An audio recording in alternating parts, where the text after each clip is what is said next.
हमारे देश की सेना का अपमान किया है नरेंद्र मोदी ने। नरेंद्र मोदी ने संसद के अंदर झूठा आरोप लगा करके संसद का अपमान किया है। नरेंद्र मोदी संसद में नरेंद्र मोदी को बुलाने के लिए अविश्वास प्रस्ताव लाना पड़ा। संसद की गरिमा का अपमान किया है। कैमरे नहीं पकड़ पाए कि राहुल गांधी ने फ्लाइंग किस किया।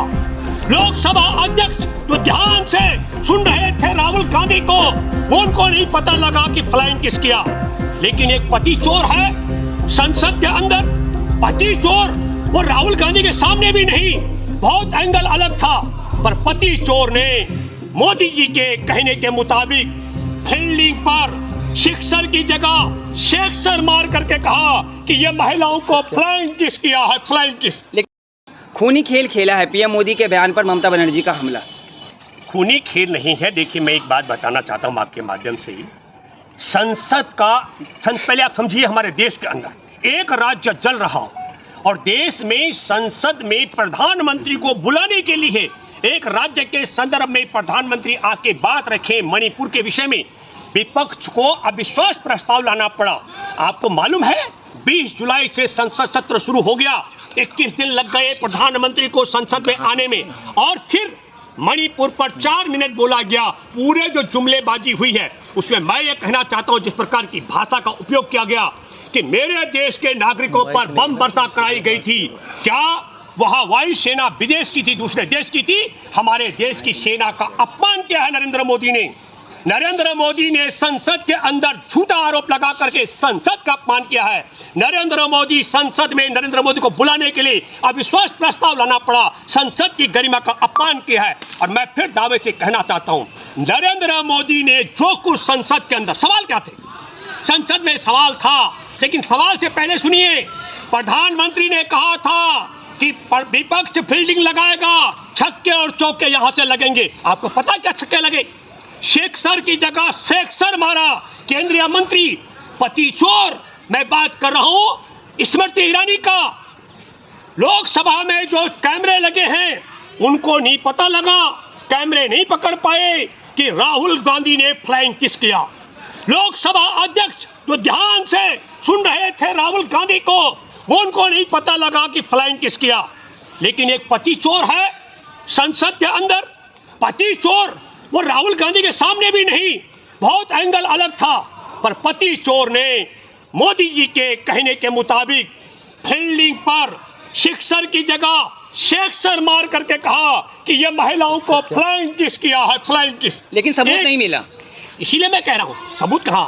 देखो, आपको एक बात समझनी पड़ेगी, जिस तरीके से भारत और धरती पर डिजिटल कैमरा आने से पहले हमारे देश के महान मानव, दुनिया के महामानव नरेंद्र मोदी जी डिजिटल कैमरे से फोटोग्राफी कर चुके थे, जिस तरीके से दुनिया में ईमेल आने से पहले वो ईमेल पे पत्र लिख चुके थे, ठीक उसी तरीके से जो संसद का कैमरा नहीं पकड़ पाया राहुल गांधी का फ्लाइंग किस, वो पति चोर महिला गृह बाल विकास मंत्री, उसने पकड़ लिया, लपक लिया।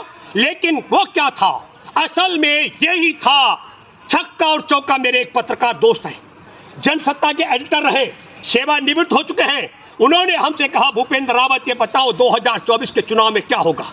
तब मैंने कहा था, प्यारे देशवासियों, हमारे देश में नग्न लोगों के साथ, नंगे लोगों के साथ इज्जतदार लोगों का झगड़ा है। और देखना रोचक होगा, नंगापन इसी को कहते हैं कि संसद में विपक्ष का नेता सवाल कर रहा हो, दुख व्यक्त कर रहा हो कि हे नरेंद्र मोदी, जिस तरीके से एक तबका दूसरे तबके को गोली मार देने के लिए ऐलान कर रहा है मणिपुर में, तुमने भारत मां के टुकड़े कर दिए, हत्या कर दी है मणिपुर में।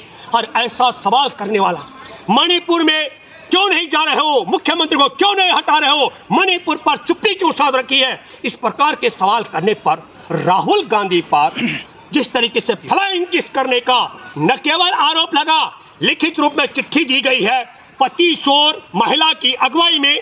मैं तो लोकसभा स्पीकर से अपील करता हूं, यह मैं इसलिए कह रहा हूं कि नंगों के साथ कैसे लड़ेंगे कपड़े वाले, ये देशवासियों को तय करना पड़ेगा। एक तबका पूरा नंगा हो रखा है, नंगेपन का कारण देखिए, एक संसद के अपमान कर दिया गया, झूठा आरोप फ्लाइंग किसका लगाया गया। दो, हमारे देश की वायुसेना ने 1966 में जब मिजोरम दुनिया में अपने को अलग देश उग्रवादी संगठनों के माध्यम से कर रहा था, तब थल सेना की हिफाजत के लिए और थल सेना को मदद पहुंचाने के लिए और लोगों को राशन पहुंचाने के लिए और थल सेना को हथियार उपलब्ध कराने के लिए। लेकिन गोदी मीडिया सवाल कहाँ किए मोदी? सुनिए पहले सुनो, हम पहले क्या करें। और जब हमारे देश की वायु सेना ने 1966 में उग्रवाद को कुचलने के लिए सेना की मदद की और सेना को हथियार पहुंचाए और जनता को रसद पहुंचाई, तब देश का नरेंद्र मोदी ने जो सवाल खड़ा किया कि क्या वह वायु सेना विदेश की थी, इसलिए हमारे देश की संसद के अंदर सेना का अपमान किया, इस पर देशद्रोह का मुकदमा चलना चाहिए। अच्छा, गोदी मीडिया ने सवाल नहीं किया, मामला नहीं। चंचूर से मोदी जी डरते क्यों हैं? हर ईमानदार आदमी से डरता है। नरेंद्र मोदी का ट्रैक रिकॉर्ड है। मैं आपको जो आपका सवाल है, नरेंद्र मोदी के विषय में 2002 के दंगों के बाद जनता कमीशन, इज्जतदार जज, अब इज्जतदार जज भी बोलना पड़ेगा, कोई जज ऐसे भी हैं जो फैसले गलत करके राज्यसभा में भी बैठते हैं। इज्जतदार जज थे जस्टिस अय्यर और जस्टिस सामंत। तब नरेंद्र मोदी गुजरात के मुख्यमंत्री और तड़ी पार रह चुका अमित शाह गृह मंत्री थे और उन दोनों ने अपील की थी, इन्हें इससे आगे मत भेजना, जिसका दंश आज देश भुगत रहा है। संसद में प्रधानमंत्री को बुलाने के लिए अविश्वास प्रस्ताव लाना पड़ता है और मणिपुर में सेना के सूबेदार की बीवी और आदिवासी महिलाओं को नंगी परेड, और जिस प्रकार का वहां तांडव है, और जो से वहां मेताई आदिवासियों का आदिवासी मेताई नौन आदिवासियों के खून के प्यासे हो चुके हैं, इस मुद्दे पर प्रधानमंत्री को बोलने के लिए अविश्वास प्रस्ताव लाना पड़ा।